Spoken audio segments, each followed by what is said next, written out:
At 24, 0 feet above Germany, Eugene Moran had only seconds to decide whether he was still a soldier or already a dead man.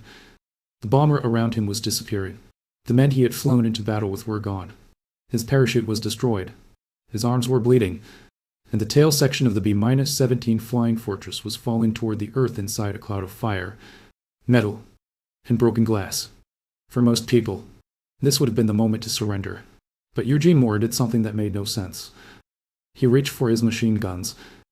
The aircraft was gone. The mission was over. There was nothing left to protect. Yet the 19-0- Soul Tail Gunner made the same choice he had made before every impossible moment.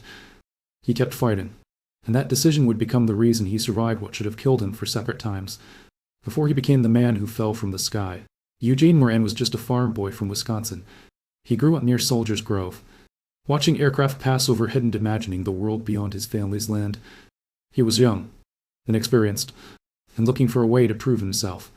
When he joined the Army Air Forces, he imagined the adventure of flying.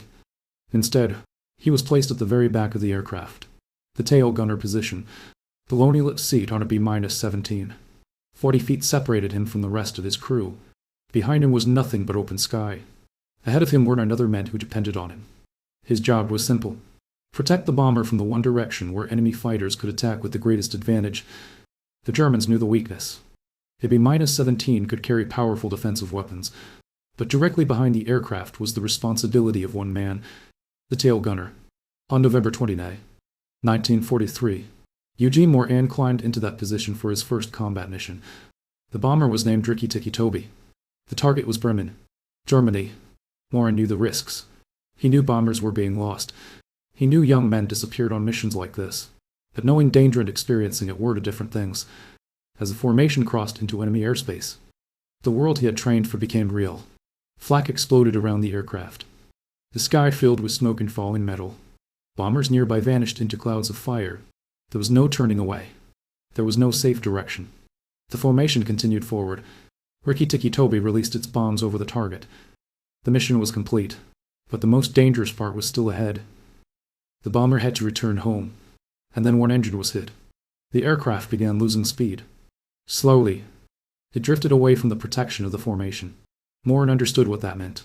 A bomber separated from the group was no longer part of a defensive wall. It was alone, and alone meant vulnerable. German fighters saw the weakness. They came from below. They came from above. They came from behind.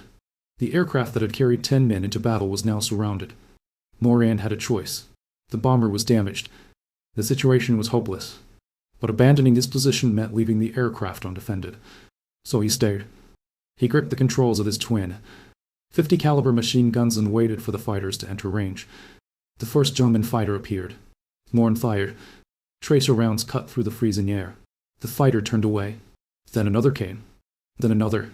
The attack became a rhythm of survival. Aim, fire. Wait. Repeat. The temperature outside was far below freezing. His breath froze against his oxygen mask. His hands grew numb. The guns became hot from constant firing. The German fighters kept coming. Then the aircraft started taking hits. Moran felt the impact before he understood what was happening. Cannon rounds tore through the bomber. Men who had entered the aircraft beside him stopped answering. The cockpit went silent. The turrets went silent. One by one, the crew disappeared. 10 men had taken off that morning. Now only 2 were still alive. Moran in the tail. Navigator Jesse Orizon in the nose. Then another round struck the aircraft. The structure began to fail. The bomber shook violently. Metal screamed. And then the impossible happened. The fuselage broke apart. The front half of Rikki Tikki Toby separated and fell away. The wings. The engines. The cockpit. Everything Moran had been protecting disappeared into the sky below him. He was no longer inside a bomber. He was inside a fallen piece of wreckage. His parachute was useless. His arms were wounded. The ground was 4 miles away. There was no plan, no rescue, no escape, only a decision. Moran could stop fighting, or he could continue. He chose to continue. As the tail section spun through the air, German fighters approached. They expected to find nothing but wreckage. Instead, they found a wounded gunner still behind his weapons. The falling aircraft was impossible to control. The spinning made aiming almost impossible. But Moran kept firing. A man trapped inside a falling coffin was still fighting back. The fighters pulled away. The tail section continued downward. Then something unexpected happened. The broken aircraft began to slow. The remaining stabilizers caught the air. The wreckage stopped falling like a stone. It began to glide. Not safely. Not gently. But enough. Enough to give Morin a chance. The ground rushed closer. Trees. Fields. Roads. He had survived the sky. Now he had to survive the impact. The tail section crashed into a forest near Bremen. The force shattered the wreckage. It shattered Morin's body. His arms broke. His ribs cracked. His head was badly injured. For a moment, there was only silence. Then Morin moved. Barely. Painfully. But he moved. He pulled himself from the wreckage because staying there meant dying. That decision brought him his next battle. German soldiers arrived. They found an American airman lying among the remains of the aircraft that had bombed their city. Morin could not fight. He could barely breathe. The only weapon he had left was the same thing that had carried him through the sky. The refusal to give up. He became a prisoner.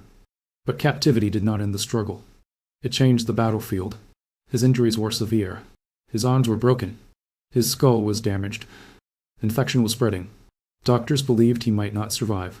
But 2 Serbian physicians working in a prisoner hospital made a choice. They decided to save him. For 7 hours, with limited equipment and almost no resources, they repaired what they could. They cleaned his wounds. They stabilized his broken bones. They placed a metal plate in his damaged skull. Then they waited. Because after the surgery, the fight was no longer in their hands. It was Morin's. For days, his body fought infection.